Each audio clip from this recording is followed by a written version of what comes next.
Hi, guys, and welcome back. It is officially the end of summer. I am so sorry. It is sad. The barbecue gloves have to go away. We have to go back to the gym. Our summer bodies are probably like full of carbs at this point. But we still have pop culture to talk about. So we have that at least to keep us smiling. So let's get into the pod.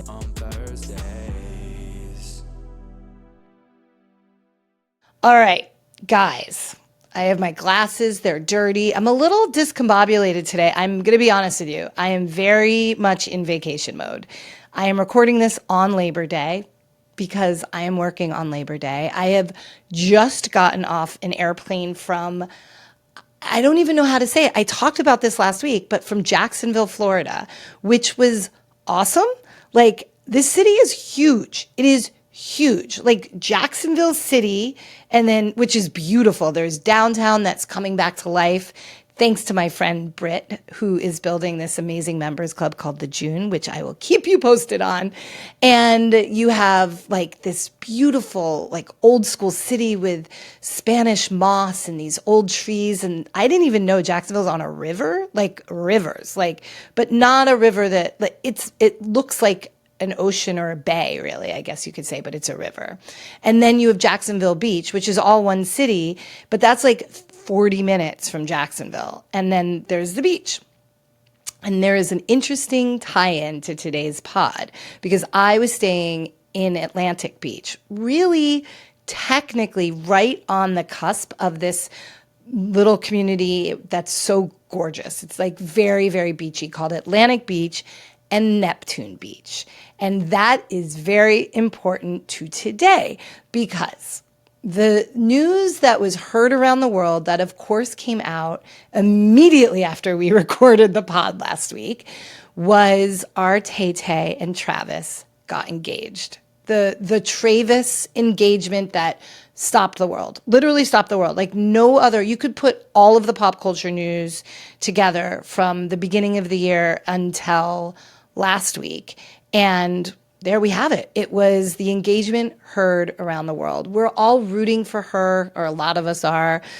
It was the sort of the English teacher, right, marries the gym teacher, as she said in her post, or they said in their joint post, and that's accurate. But we've watched Taylor grow up. At least our generation, we've watched Taylor grow up, and we've also been through album after album after album after album of heartbreak and breakups and getting back at you songs. And now there's love, and we've seen this sort of excitement happen. We obviously all, through the pop culture lens, have followed their relationship. You had Travis, who talked about it on his podcast with his brother, his initial sort of not introduction to her because he didn't meet her, but when he went to the Eras tour and then made a friendship bracelet, put his phone number on it, he says, allegedly, but he didn't end up meeting her or giving her the bracelet, which she has now since told us on their podcast, the Brothers podcast, that she's like, well, how did we know you were there? You never told anybody. He just sort of sauntered into the stadium because he knew them through being a football player, but there was no coordination. Like, my people, let your people know. There was none of that. But he put it out into the universe onto his podcast with his brother, and clearly people heard it. It got to Taylor's team. The rest, kids, is history. But the engagement ring, that is what is the tie-in to Jacksonville, Neptune Beach. So the engagement ring, I don't think we have confirmation. It's a lot of carrots. And it's mine cut, which I did not know anything about, but my friends Christy and Britt, both in Jacksonville, were very surprised that I didn't know what this means. I have not had the luxury of having an engagement ring from a guy that I want to be engaged to. I should say that. So a mine cut diamond is a beautiful sort of like classic diamond that is not manufactured, certainly not lab grown, which I have nothing. These are lab grown, by the way. Nothing wrong with it. I bought these myself. They're lab grown. They're gorgeous. But I understand this sort of uniqueness of a mine cut diamond, which means that it was hand cut. It's not using any technology. How diamonds were cut in the olden days before technology. Old mine cut diamonds were the engagement rings of the 18th and 19th centuries, cut by hand before the age of modern technology. Each one is unique and has a soft, romantic sparkle, unlike the bright flashes of a modern diamond. They were literally cut to glimmer under candlelight. Yeah, what can I say? The designer is a woman named Kindred Lubeck. I have heard people refer to her as Kendra before. In fact, somebody told me her name was Kendra, but it's Kindred, as in kindred spirit. Hello, my name is Kindred Lubeck. I'm 30 years old. I started making jewelry in the summer of 2019. I was 25. I believe that if someone says you can't do something, you should prove them 110% wrong. I think that if one door closes, you should kick the next one down. I think that if you have a dream, you should never, ever quit. And her dad, she learned from her dad, it's a family business. Her dad is a goldsmith, and she is from Neptune Beach, Florida, Jacksonville. Neptune Beach is like, it's tiny. It's teeny tiny. It's just these little like roads right along the beach, and it's very surfer town. It's very low key. It's very casual. You don't need to wear shoes. It's very groovy. And so you have this young female. She's 30 now, so she was 25 basically when she started making jewelry, and she ends up making the diamond ring that I don't think anybody has paid more attention to other than like Princess Diana's engagement ring, as far as I'm concerned. Like the Cristian Ronaldo, whatever his name is, that girlfriend's engagement ring that was like the size of an ice rink.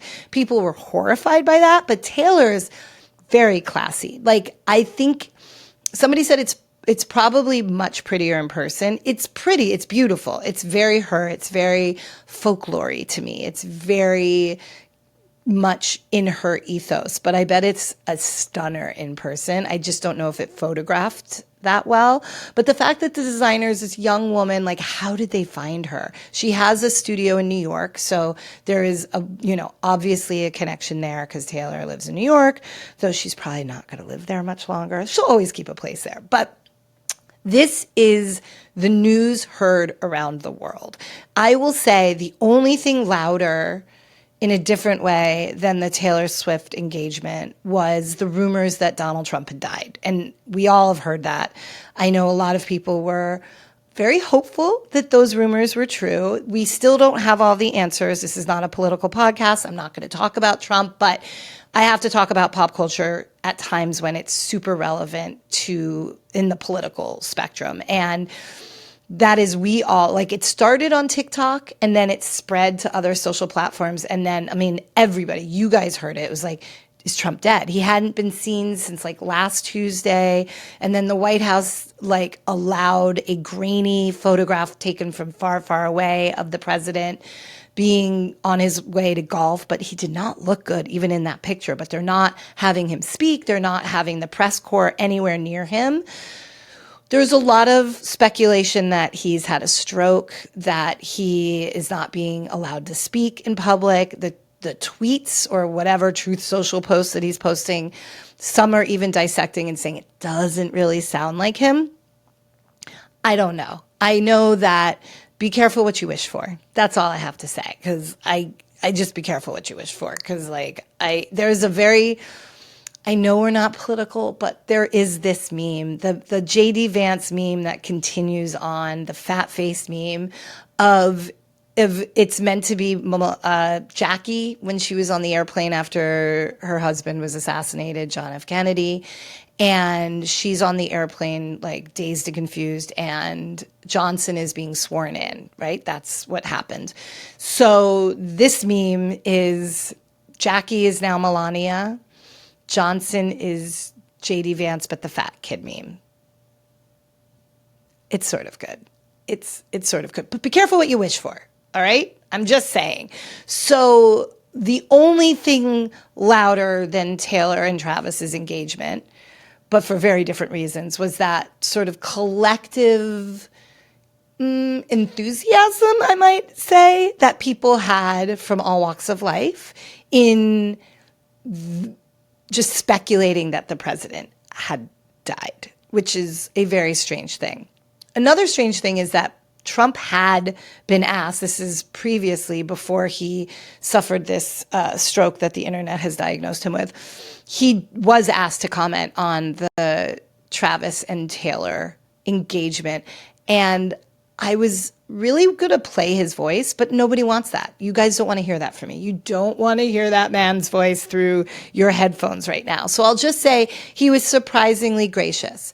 He wished him luck, but then and I thought that was where it was going to go. But then he said something like, she's a great girl. I mean, what? He's tweeted or Truth Socialed, I hate Taylor Swift. And then he's obviously had a complete 180 on that. But whatever the reason is, perhaps he had a stroke right after they announced the engagement. I mean, I listen, what can I say? It was crazy. And in fact, I had been offline because I was on a little holiday with my friends in Jacksonville. And I woke up to these crazy messages like, do you think it's true? Oh my God, it's true. We haven't seen him. Oh my God, I hope.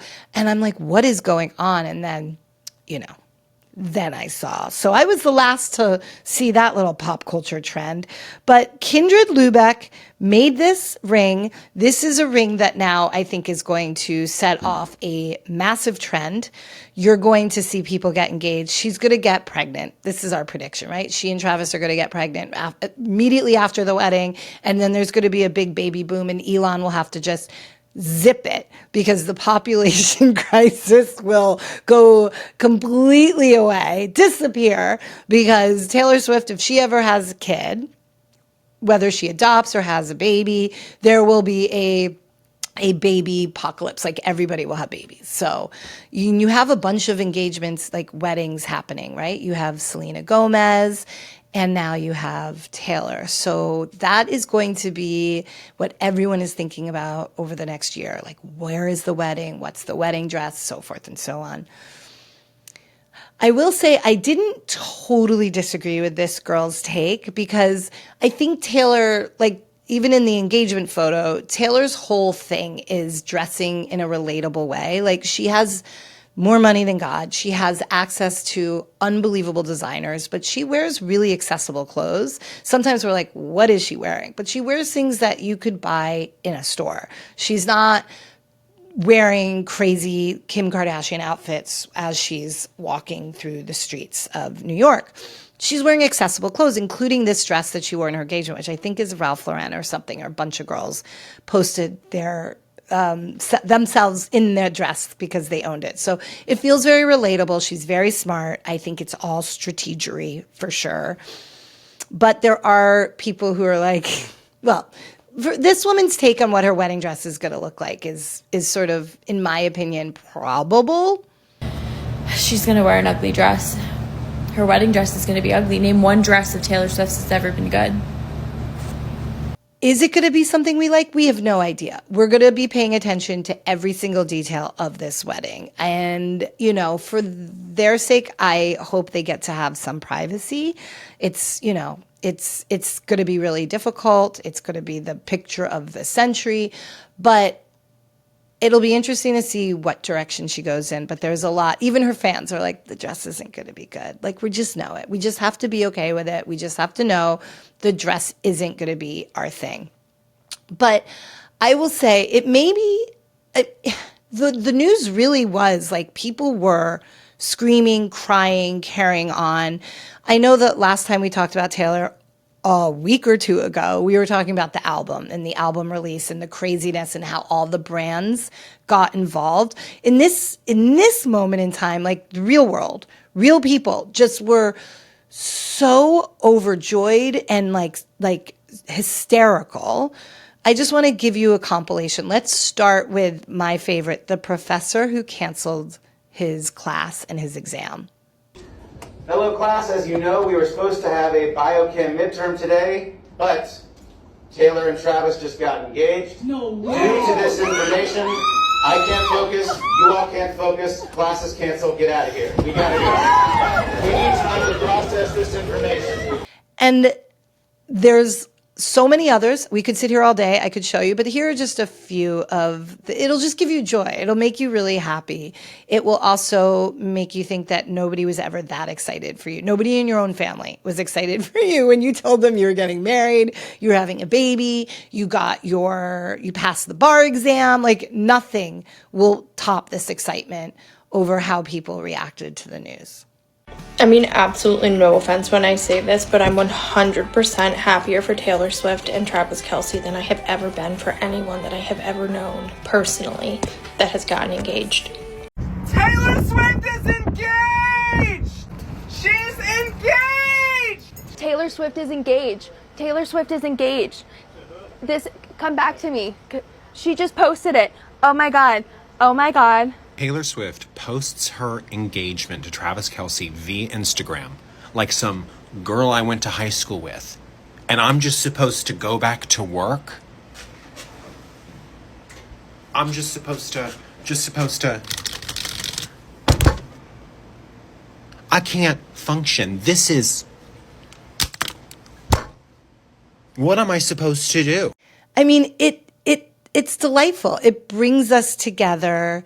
I think, as David Portnoy calls her, mother, and mother is finally having her love story. And I will say, the world of media, and I am a big believer of the free press, but this is where AI might be in a good way for us with journalism, or maybe it was AI's fault.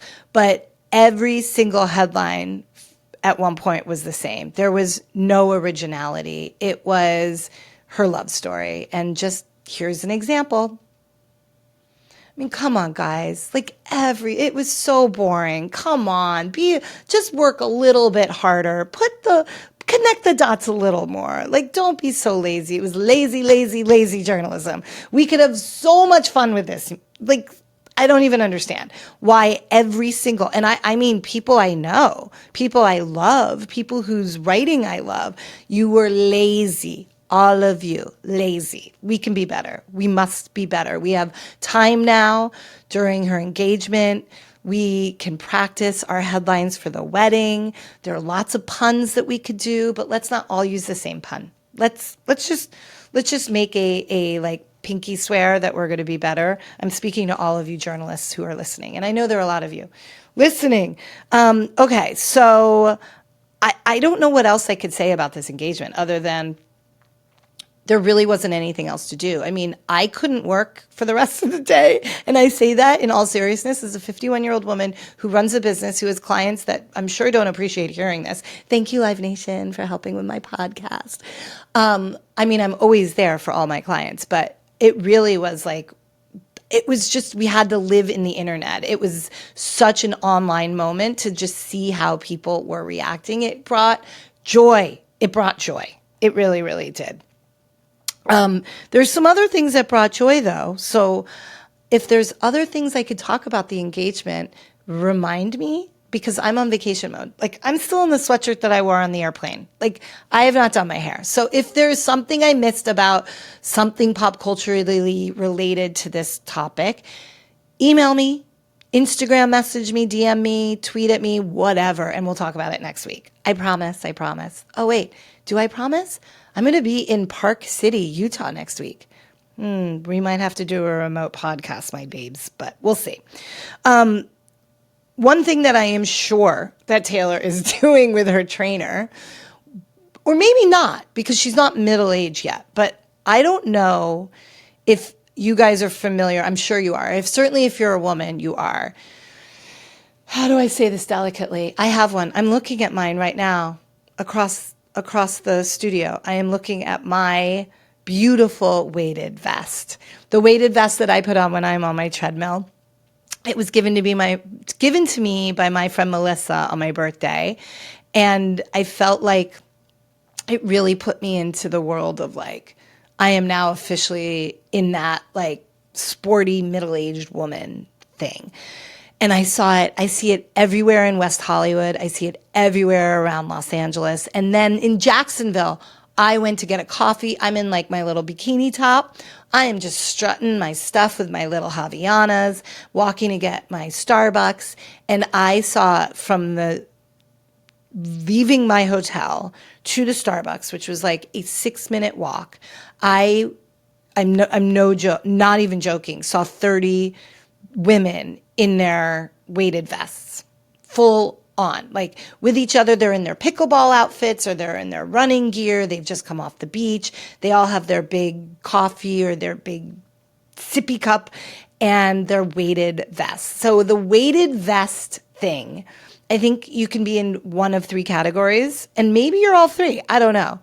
You're a mahjong girl, you're a pickleball girl, or you're a weighted vest girl. Now, I think that's probably a big generalization. And maybe now you could be a weighted vest and a padel girl, or probably pickleball girls and weighted vest people. But I just see it as a category: mahjong, weighted vests, pickleball, and the weighted vest phenomena. So the idea is that you are carrying an extra 10 pounds or more, however much you have in the vest. You can get these on Amazon. You can get them at any sort of sports retailer. And some of them have like ways where you can replace the weights, so it's increases over time. But the more you wear it and the cardio, then you just are making yourself stronger and you lose more weight and you get more toned, and it's the thing. It is the thing. It used to be like the Bala bracelets on your wrists or your ankles, which I also have. I am looking at them. But now Bala bracelets are like pedestrian and you have to have your weighted vest. And my weighted vest is, I particularly like mine, but a lot of the girls are wearing, well, here. This is what they look like. It is time.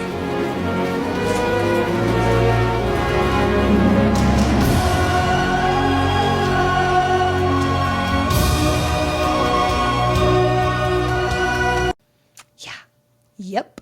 I mean, it's the time. It is the thing. And if you are over 40, get yourself a weighted vest, because it's the thing. Just because that's the trendy thing. Just like, don't wear ankle socks anymore either. You have to wear socks that are higher. We've talked about this, guys. I don't know what else to tell you.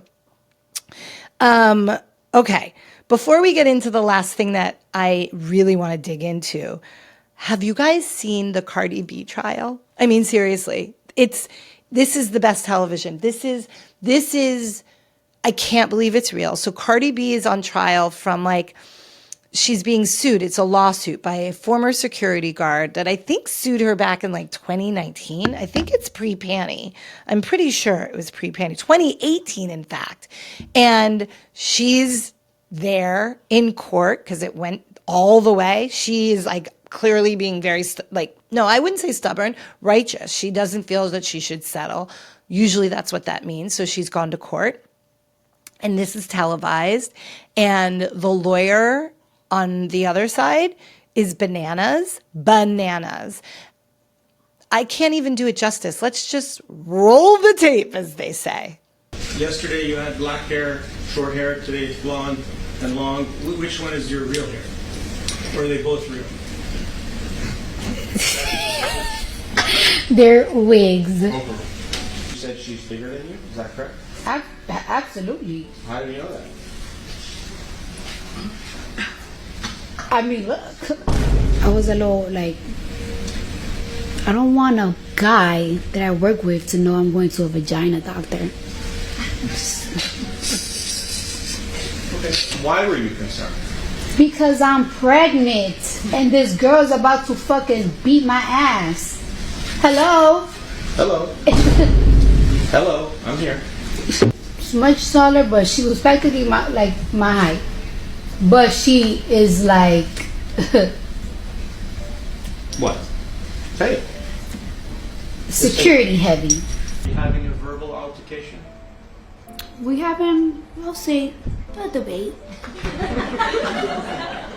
Did you look at Miss Imani Ellis's face when you were arguing with her at the time of the incident? I was looking at her face, but I wasn't looking got a pimple on there? Like, wait, what? First of all, why are they asking about her wigs? I don't even understand. But everything else, like her responses are like, I love her. I wish I had the balls. What did I call her? I know what I called her. Or look at how, do I know she's bigger than me? The eyes, for those of you who are listening and not watching, I am trying to be Cardi B. I am trying to make her, I just need the eyelashes and I need to have my hair done and I need to feel Cardi B. But my Lord. Do you remember yesterday you said that there was a verbal altercation between the two of you? You remember that? Yes. Okay. And an altercation is a fight, isn't it? It's a verbal fight. You had a verbal fight with her. Asked and answered. Yes or no? Yes. You used the F word during that fight, didn't you? Yes. What other words did you use? Tell us in your own words what you said. I said, bitch, get the fuck out my face. Why are you in my face? Why are you recording me? Ain't you supposed to be security? Tell it to her now. Go ahead. Huh? Say it again. Say it. Objection, Your Honor. You want me to say it to her face? I want you to tell it to her face what you said on that day so she can hear it for herself again. I think we should all wake up, every time we wake up, and just before we do anything, before we play Wordle, before we look at our text messages, before we go about our day, we should just be like Cardi B today. I am going to be like Cardi B today. And I feel like if we harness that energy, we can do anything. We could be anything we want. We could be anyone we want. We could muster up the courage and the balls that chick has, because I love it. And that's what I'm going to say. So maybe that's a merch idea, like be like Cardi B. Though I'll probably get sued for that. So by Cardi B. And then we can go to court and then she can yell at me. I would love that. Okay, we are breezing through this, but before I get into the thing that I want to talk about, I want to talk about the hat stealer, because we've all seen it. The US Open, the Polish CEO who plucked the hat that was signed by a tennis player for this little kid, and he just took it away. If you haven't seen it, here you go.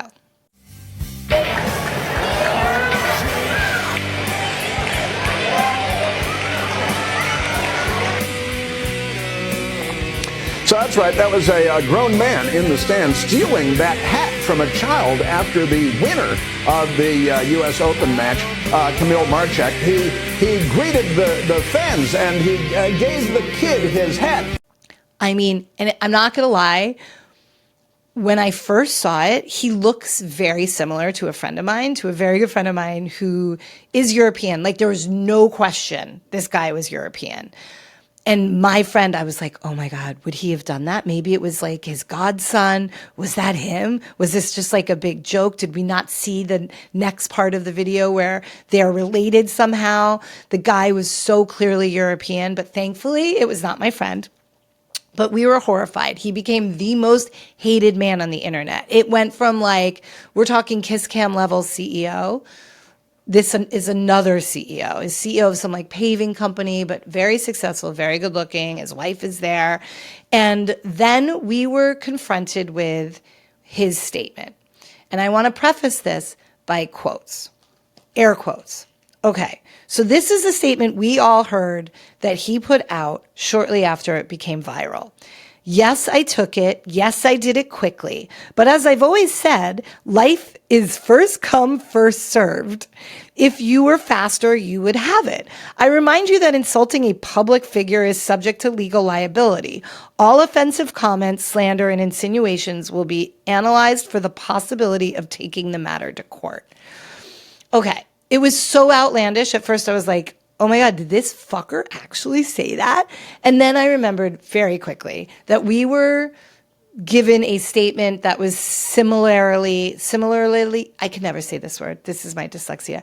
That was very similar in tone by the Kiss Cam CEO, who said this horrible statement, if you recall, and like immediately after the scandal broke. And I was like, really? Did he really say that? It turns out that statement was fake, guys. So if you've all read it and did not know, that was not real.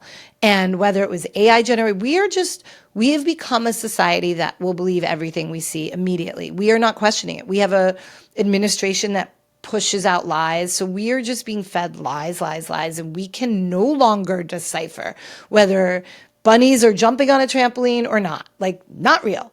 And this was not a real statement. He has since issued a very humble apology. He is horrified. He asks for forgiveness. He realizes the error of his ways, but he also clarifies that he never made a statement prior to this. So he has done the right thing. The little boy has also been given such a gift because the tennis player, oh my God. And I'm not a journalist. I don't remember what tennis player it was. I just got off an airplane, but he found the kid because of the internet, because of all of you. And he was able to do a meet and greet with him and give him a signed hat, among many other things. So joy, joy, joy, joy, joy. Everybody is happy. And the Polish CEO is not as much of a twat as we thought he was. Okay, I am now going to get into a spoiler alert. So if you live an offline life and you don't want to know what this documentary is about, and I'm going to tell you what it is in a second, just stop listening in a minute. But the show is called, it's a documentary on Netflix that just dropped this Labor Day weekend in the US. I hope it's in the UK or in Europe, and if not, it will be soon. It's called Unknown Number, The High School Catfish. I am going to spoiler alert. And the only reason I'm doing a spoiler is because every single person is talking about it on the internet. And it's the spoiler of spoilers. But it doesn't mean you don't watch it, because no matter how much of a spoiler I give you, nothing can prepare you for how fucking bananas this is. So let me just set the stage. The main characters, and there are a lot of characters, but the three main characters are Lauren, Owen, and Kendra. And it takes place in this teeny tiny town in Michigan. And Lauren and Owen were dating as kids. They actually started, I think, dating when they were 12. I mean, I didn't even know what boys were at 12, but that's fine. I don't think it was like hot and heavy. They were just really cute. He was like a baseball player. He was really popular and social. She was really shy. This is such a small town. There's like very little to do. It's not a metropolis by any means. So, kids go to like football games together and baseball games together, and that's like dating. And they probably go to the diner and all of that stuff. So they're very, very cute. And they are literally called the golden couple. They are together all in, I think, over 2 years, and they were in high school together dating. So very, very cute. She was not in like the cool girls group, if that, that makes sense to all of us, though she's adorable. She's just little bright little blonde, but she's very shy. She's not incredibly outgoing. So there's a few different sort of social groups. Again, this is a very small town. Everybody goes to the same school, K through 12. I think there are like 700 kids in the whole school, which sounds like a lot, but when you're talking about like pre-K, I think, to 12th, that's, it's not as many as you'd think. And she was shy. She didn't necessarily, he had a lot of friends. He had a lot of girlfriends, friends that were girls, and she wasn't into that. So the story is basically this. They're dating. There's a Halloween party that this kid's friend that she hosts, she and her family host. It's like a Halloween party. I don't know if it's like a haunted house kind of thing, or they have like big backyards, so maybe it's like a haunted hayride. I don't know. And she was like uncertain about going, or, not sure how she felt, because like she doesn't love, I get it. Like she's not that social compared to her boyfriend. And she started getting texts that were vile. I mean, vile. You're not invited to this party. Nobody wants you. Owen wants to break up with you. You're disgusting. And it proceeded to get worse and worse. And the documentary is, I'm not going to say it's perfect. The timeline's a little all over the place. You can't figure it out. But let's just say there was a break in these horrible text messages after the Halloween party, and then they picked up again with a vengeance. And they didn't just go to Lauren. They also went to Owen. They also went to friends of. But for the most part, they went to Lauren. And we're talking 50 a day, hundreds a day. And texts that I can't even think a 12, 13-year-old, 14-year-old were getting about sexual acts, telling her how ugly she is, telling her bony anorexic ass, and most importantly, telling her to kill herself. Time and time and time again, these text messages are telling Kendra to kill herself. And it got so bad. The school got involved. Local law enforcement got involved. Everybody assumed it had to be one of the kids in school, maybe like, and they made a pact to not say anything and to protect each other. But these were not letting up. And then anybody that got involved with them, like friends or even family members, were getting these text messages. And they were from an unknown number. So you couldn't look and see if it's a number you had because it was an unknown number. And it was relentless, to so much so that they ended up breaking up. But even after they broke up, these texts did not stop. Owen would be getting them, and Kendra, still talking about how ugly she is, how terrible she is, what a loser she was. Owen started dating another girl for a minute. She and her family started getting these text messages. So crazy that they had to bring in the feds because this was cyberbullying. And we've seen so many kids actually have killed themselves because of bullying. So the feds got involved, and then everything cracked wide open. And they were able to track the IP address to Kendra. Who is Kendra? Lauren's mom. Lauren's mother. Lauren's mother who birthed this girl.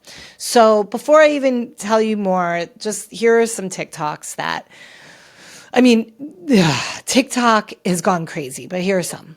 In this documentary, you mean to tell me that the Netflix directors went, Kendra, awesome, coming in, thanks for joining us. So if you could just sit down on this, right in that plunge armchair, we're just gonna get some B-roll of you just texting on your phone. So if we can get the lights to, thanks, gonna drop the lights. All right, sound speed, thanks, Kendra. Then Kendra goes, oh yeah, from when I was texting my daughter saying 80 times a day saying that she's a piece of shit and she should go. Those ones, yeah, too easy. Yeah, I was kind of just, sitting here, I was kind of scrolling like this. Is the camera, yep, you got a good frame. Too easy. Right, and action. Did I harass my daughter for over a year virtually? Yes. Did I call her ugly on multiple occasions anonymously? Yes. Did I tell her to end herself? Yes. Does that make me a bad person? Yes. No. I'm not different from anybody else who breaks the law. Have you never driven drunk? Have you never stolen anything? The only difference between you and I is I got caught. It's really heartbreaking. Even by what I just told you, that is only scratching the surface of how bananas the story is. And you have to watch it. And there's just also like, what the fuck were the local police doing? And they like bring the kids in and interrogate them without parents, but then the parents are part of the bullying. And it even like, it's crazy, but what's so crazy, and this TikToker is perfectly sums it up, but they have Kendra, by the way, this is all in the trailer, but she goes to jail. This is the mom, but she partakes in this documentary because this woman is a narcissist. She is clearly a narcissist. To me, she's clearly got the Munchausen's by proxy. And instead of making her daughter sick, she was doing this by abusing her daughter. So then her daughter would come to her and she could console her daughter. Some say she also had this maybe sexual fantasy obsession with the boy, which is another storyline we need to kind of dig into. But this TikToker sums up Kendra's involvement in the documentary perfectly. My daughter is the love of my life. 1 second. Hey, you fucking little bitch. I hope you rot in hell. Whoever your mother is probably really fucking hot, sexy bitch. And I bet all the teenage boys want to kiss her. I just won't rest until we know who did it. Nobody's perfect. Some people drink, some people steal, and some people text their daughter thousands and thousands of texts telling her she's a skank trash bitch whore and that she should end her life. Flat ass bitch. You have to watch it. She's sitting there just like this, and she's like, I love my daughter so much. Like, the day she was born was the greatest day of my life. She's also filmed talking about the case. Like, we were just so worried about her. Like, who would be sending these text messages? I needed to get to the bottom of it. I'm her mother. but like all the while we know that she did it. It is truly terrifying. As a parent, it will make you question the cell phones with your children. I mean, these things are weapons. These are obviously not AR-15s, but they are weapons in other ways. And I don't even know where to go. Like, I don't know how to manage that if you're a parent, if that were happening. But I think because it's such a small town, they're not the most sophisticated.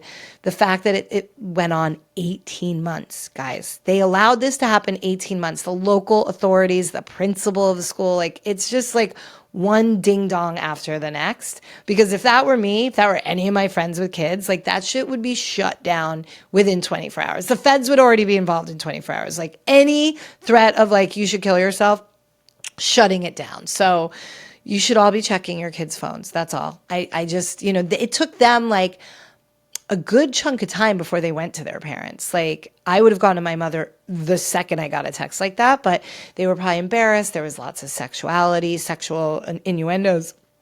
It was awful. So definitely check this out. It is on Netflix. It is trending. Everybody's talking about it. It is creepy. And Kendra is the internet's favorite person to hate right now. That's like, they've moved on from did Trump die to Kendra. I mean, we move fast, guys. That's the way we are in pop culture. So with that, I am so glad to be back after summer. Our summer holidays are over. And now we go into, it's going to be a crazy fall. We're going to have crazy amount of pop culture news every week. It's just never ending. And I can't wait to take that ride with you. And again, thank you, Live Nation, for making this podcast possible. Thank you, Ethan, my producer. And I'll see you guys on the other side. On Thursday.